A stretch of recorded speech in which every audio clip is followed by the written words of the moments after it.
Hello, everyone. Welcome back to a long blast from the past, the Up, Down, Left, Right show. I'm Dom, the gaming in depth. Got a whole host of news to go through, but there's one particular article that has jumped up from the more, and it's done by Gamer Rant. And basically, come out and said that there's a rumor that the Xbox Developer Direct possibly happening this month. So before we even dive into that, Sippy, I know you are an absolute avid Xbox fan right now. Over the last 12 months, we're coming into 2024. What has your overall view of the Xbox Game Pass been now that I think we can say it's a matured platform. To correct color correct on that, I will be the first to admit that I've been a Sony pony, I guess is the terrible nickname that we've been given, but I'm a PlayStation fanboy for basically my entire gaming timeline. But the Game Pass is like easily last year, especially one of the best deals in gaming. It was a force to be reckoned with and not something that could be ignored. Sony really dropped the ball because they had similar stuff available. They just never really utilized it as well as Game Pass did. And it really did pull me over to appreciation for Xbox. I got a lot of really great games played that I otherwise never would have even thought of playing thanks to Game Pass. It's okay when it comes to stuff like playing with your friends. You and I played a couple of really good games on Game Pass together with little latency for their own setup. And I'm in the States, you're in the UK, but we're miles apart and we seem to get along pretty swimmingly on that. Almost better than on some Steam games. I'm definitely being pulled to the Game Pass infrastructure, but Xbox as an entity, I still don't own one. I still don't own the Xbox Series. I have no interest in owning an Xbox Series. Because why bother? I can just play everything that I'd want to play on Game Pass. Given that you are a Sony pony, God, I what hate is that. it current what is it currently that keeps you a Sony pony versus buying an actual Xbox? The simplest thing is the Sony exclusives are just unbeatable, and a lot of them aren't worth waiting. Like they'll get ported eventually to PC, but a lot of them aren't worth waiting for. Like God of War Ragnarok, played that as soon as you could. Like it was not worth waiting. It's still not on PC. Spider-Man 2, absolutely amazing, not worth waiting. You get that, you play it as soon as you can. I'm a huge fan of the Horizon game. The first one I have yet to play, Forbidden West, but that one's still not that. What was it? Zero Dawn only recently got ported over to PC in the past year or two, and Forbidden West came out last year. It's not going to be ported over to PC anytime soon. So those exclusives are what keep me with PlayStation and with their ecosystem. Whereas like any exclusives that I would pull me over to Xbox, like I said, I can just Game Pass that stuff. Like Psychonauts 2, which I'm a huge Double Fine fan. Psychonauts 2 was exclusive to Xbox and came out on Game Pass. So why bother getting a series and spending $500-600 when I don't have to, when I can just spend however much a month? I Before we get into the Xbox Direct, and I've got a lot of questions around that, do you think the nature of the Game Pass as a whole is beneficial to the gaming ecosystem, or do you think it's doing more harm right now? I think it's Occam's razor, man. On the one side, you have this massive expansion of what is available to gamers and when they can play. But we're at the same time, we're losing the physicality of games. We're losing the fact that when you own a game, you own a game. And Xbox we've had this whole digital only thing for a really long time, but Game Pass really hammers that home. And with them doing like this almost Netflix style when it's gone kind of thing, that's a bummer, but it is the wave of the future, if you will. So like getting in on that ecosystem, and they have such a low bar set for getting into that ecosystem. They make it so easy to get into that ecosystem that it's both like an extreme positive for what it has to offer for gamers, but an extreme negative when it comes to like the historical aspects of gaming. Yeah, agree. For me, the Xbox Game Pass right now is that shitty bowl of sweets that your grandma's got, which has got everything you don't want, like licorice and fucking sherbet dips, and you're just like, maybe if my tooth is sweet enough, I might try one. But otherwise, it's just like, yeah, I've got it just in case. And every time I feel more, I feel I read the Xbox Game Pass more than I actually do ever Well, play Xbox Game Pass right now.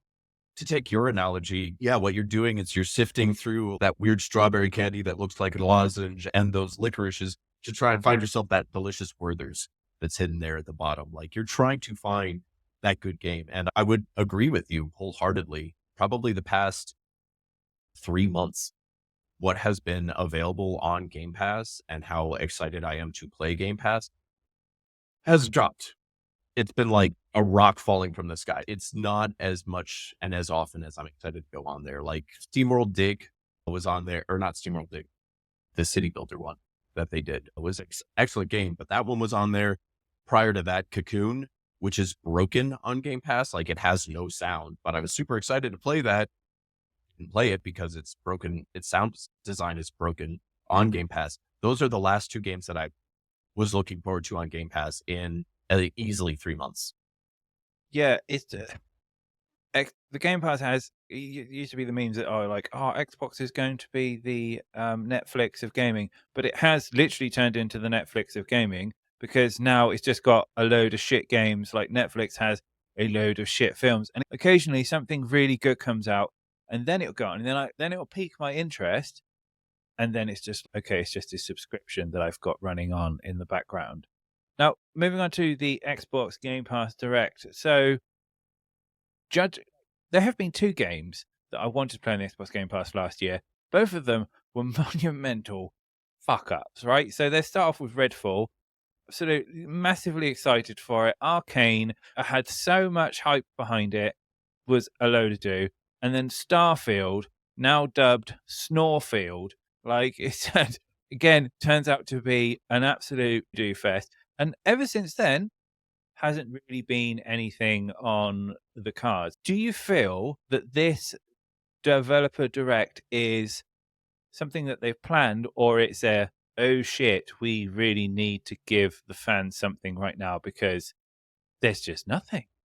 I think it's definitely a planned event. Like the first one was last year when they realized that they can rip away from the shackles of E3 and anybody else. And they could do the same thing that Nintendo does. Xbox do what Nintendo, no, Xbox do exactly what Nintendo does, which is fine because like these kinds of direct from the primary producer to the consumer things are usually pretty good. Of course, the big story out of last year's was the day on date. We're announcing this game, we're releasing this game, and that was Hi-Fi Rush, which was a huge deal and amazing and has created an expectation that's going to happen. If I remember, like last year's was about the same time frame, like within the first quarter of 2023 was when when last year was, and it was great. So I feel like they're just letting the guesswork work its way out, and then they'll announce a solid date and then do all this great stuff and make all these big announcements, stuff that they didn't do like at the Game Awards advertisements show or anything like that. Or maybe give us a little bit more information about some of the stuff that people are actually excited for this year that are Xbox exclusives or Xbox exclusive studios. Yeah, I just want to see something that isn't aimed at a Forza fan, Minecraft fan, or a Bethesda fan right now, because I feel that those balls have been juggled for a very long time.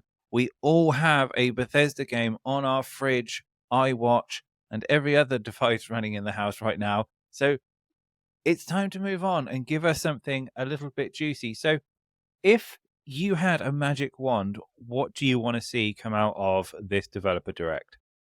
I have two things, actually. One, you mentioned Arcane. I love Arcane. I love the Dishonored series. I think they're absolutely fantastic games. I want them to basically say that whole Redfall thing was basically us getting pressured to do this games as a service thing. We were actually working on something good. And this is what that something good is. Whether it's like a Dishonored 3 or what was that or a Prey 2 or something like that. Here's something good that we were working on. I would love that. The other thing is some kind of announcement from, I mentioned earlier, Psychonauts 2 was exclusive to Xbox. Double Fine, next year is their 25th anniversary of existence as a studio. So they've already hinted that they have some big stuff in store. When they got acquired by Microsoft, they said they were working on a ton of things aside from just Psychonauts 2. Some kind of thing from Double Fine would be great, whether that's like, actually what I would really love, really and truly, is the Amnesia Fortnite collection, which is a thing that Double Fine, okay, it's a thing that Double Fine has done for years, where they basically take 2 weeks, forget about whatever project they were working on, and pick 5 or 6 projects that everybody works on. They split the teams up. You get to work on a passion project for 2 weeks. And at the end of it, they have all of these games that they've created. Some have become actual full-length games. Others have just stayed and existed as like humble bundle gifts or whatever. The thing that they do, it's called Amnesia Fortnite. So like an Amnesia Fortnite bundle of games, like a collection of all games that they've done for the years that they've been doing Amnesia Fortnite. I would love it. That's like a me personal thing though. Jesus, I thought for a moment you were like, you wanted Amnesia in Fortnite. I was just like, who are you? Amnesia the Dark Descent, or just or are you just saying forget about Fortnite? Because that also. I was like, yeah, Fortnite. I was like, are you do something you're playing I don't know about yet? So yeah, the speculation of 2 games is I think we've already mentioned Senua Saga, Hellblade 2 is one of the big ones that I think it has been left too long, and that's gone quite cold, because Senua Saga was amazing, the first one. And there's also Towerborn, and I think Towerborn, them saying this is huge. It's a massive bar, but they have said Towerborn is the Castle Crashers answer to the Xbox Series X. And that game is so phenomenally good. Why they've not made Castle Crashers 2 for I'd buy a Game Pass. I'd buy an Xbox alone if that was an exclusive. I'd like that, but they still haven't, right? So yeah, they've said that's going to be the Castle Crashers for the Xbox Series X. I've looked at some of the screenshots. I am not a believer in the slides. I'm not even going to pretend this. But what are your thoughts on that? So a Castle Crashers S style game, yay or nay? I mean, yay, but I'm looking at some of the screenshots and it looks like it takes itself way too seriously. One of the things that I really loved about Castle Crashers was the fact that it was goofy, super, super goofy, ultra cartoony. The pick up and play aspects, we played a ton of games that were like the same style of pick up and play, but they just didn't have the same feel to them as Castle Crashers. There was that Viking one that we played for a while. Don't even remember the name of it. I just remember it was one that was like Castle Crashers, but not quite. And finding that right, it's like Castle Crashers, but better would be nice. I've literally not even heard of this Towerborn thing until today. So that saying that it's going to be like Castle Crashers, but for Xbox, that's a huge ask. As for Hellblade 2, like I know that they put some stuff out at the Game Awards, just like some update stuff on it, but getting to see more, I don't know, is there a solid release date for Hellblade 2 yet? I'm not aware. Are you? Is there what, sorry?